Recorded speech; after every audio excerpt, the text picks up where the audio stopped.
beep, beep, beep, beep, beep. Welcome to the Court of the Edijester. How are you all doing today?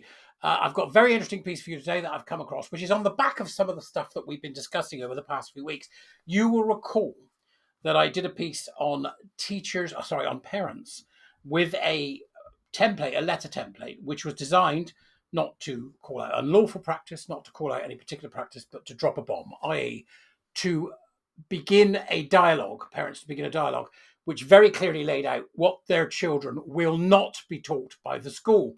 This particular letter details in some depth the various things that I would call indicators of EDI, DEI, trans, all the stuff that comes with it, critical social justice embedded within the curriculums. This is a letter designed to blow that up. That was what it was for. So I'm very pleased to get an American point of view on something very similar from Wrong Speak Publishing, which is a rather wonderful name, Wrong Speak Publishing, by a smiley chap called Ed Thompson. Thank you very much for this, Ed. It came out on March the 10th, 2025, and does have, as I said, an American flavour. But I'll be interested to hear from you to see whether you think this resonates with our situation in the UK, because currently I think we're about 4 years behind America on ending this garbage. So it's called DEI Goes Underground. Before I start, please do become a warrior teacher in April. It's the only way I can keep going. That, buy me a coffee, the usual stuff. So DEI goes underground. Very important to understand this. Rooting out DEI, or we call it EDI, I think, over here, in education, corporations, and the government requires more than a keyword search. Very interesting title there. Very interesting sort of headline. While we can breathe a sigh of relief at seeing the president committing to getting DEI out of government agencies like education and the military, actually getting this pernicious, destructive ideology rooted out is not as easy as signing an executive order. So a recognition there that the law, the executive order, or what will become law, hopefully, the executive order, is really a catalyst. It begins a process. It's not the end, it's the beginning. The same as over here, for example, if we ever get a government that's got the balls to stand up to these lunatics, then they'll do the same thing. Now, so in other words, getting DEI, EDI out of our society isn't the job of the government. It's your job. That's why warrior teachers join, because they want to get it out. So, springing from the Marxist doctrines of oppressor versus oppressed, DEI has been papered over with terminology that lends itself to reasonable justification. Here we go. The use of words and language. We've seen in the GC movement lots of arguments about use pronouns, don't use pronouns, say this, don't say that. You have to remember that this always was a fight about what's called ontology, which is the production of knowledge to a certain degree. It's always about words and linguistics. So it's very important that we understand that. Currently, it may not be acceptable to label programs with titles like DEI enforcement or DEI implementation, but the left in America has become Orwellian in their cunning and willingness to twist and bend words to their liking. This is so true. What we're talking about here is a utopian movement. They aren't going to give it up. They aren't going to give it up because they have what's called a righteous cause mentality. They have righteous cause mentality. So, as he says here quite clearly, Ed, I call it lying, but let's be generous and say their euphemisms abound. And he's got a link there, some information about that you can follow. The left will compare their subterfuge to the Underground Railroad of the pre-Civil War era, helping slaves escape from oppression. Fascinating historical comparison there about how they're likely to look at that. I say, he says, it's more like the Nazi trains carrying unsuspecting Jews to modern camps with freshly installed shower facilities. The psychs who run the DEI program of Marxist ideology will not give up easily. For that reason, it takes more than looking for a few keywords to alert you to the DEI presence in educational, corporate, or government material and practice. DEI swept into education with no opposition, including into the texts themselves. Very interesting there again. We're seeing this. We're seeing, for example, John has 2 apples and Mary, who's non-binary, has 4 apples. How many apples do John and Mary have?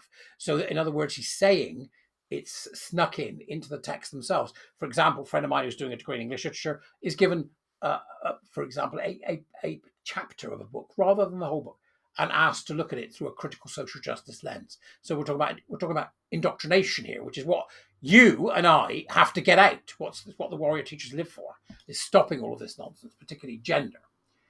So they were shamed, corporations, into opening their HR departments to the experts who enforce DEI and CRT anti-racism indoctrination as a requirement for employment.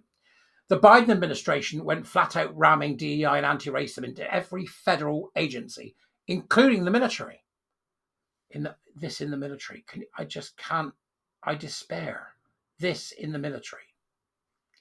Really. The military recruitment numbers immediately tanked and have only begun to recover after Trump issued a no DEI executive order since taking back the White House. So in other words, they crippled the military capabilities of America. It's happening over here too. Don't think it's not. It's happening, and they're starting cadets. I've got the evidence. It started over here as well. So how do we eradicate the anti-American and I would say anti-British and anti-West divisive DEI and anti-racism that has worked its way into every corner of society? Well, the starting point is for each one of us to stand up and call out DEI for being unworkable and destructive. Ed, I couldn't agree more. We see this with warrior teachers are very clever at doing this. They'll write a letter which questions certain things. I had a friend that was challenged in his workplace by certain people who'd made complaints, and he challenged it beautifully using the right language and the right words and the right case. So we can challenge it. It can be challenged. The starting point is, how do we start that challenge? And from our perspective as warrior teachers, we do that one person at a time. As a parent, you should drop a bomb. That's what my letter was about. Like most bad ideas, DEI can only persist when no one dares to speak out against it. The time for courage is now. At the local level, it takes rolling up your sleeves and challenging those who refuse to end DEI programs in school or at work. My particular area of interest being education. So I'm interested in parents sending a letter, one that I produced, saying, okay, this is the starting point, and see what response you get back. See what response you get back, because it's got it all in the letter. You will not teach the following in this way, with this ideology, with this lens. It's got it all in there. And you can send that letter to the board of the school along with the head, and let's see what happens when you drop that bomb. I know it sounds aggressive, but we're going to have to be, because they're not going to stop.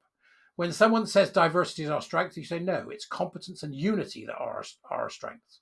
When they tell you it isn't fair that outcomes are different, you say people are different, and forcing equal outcomes despite the differences in intelligence, competence and work ethic is what would be unfair. When you say being inclusive means having to favour one group over another, you say no, that is bigoted bias and exclusion at its worst.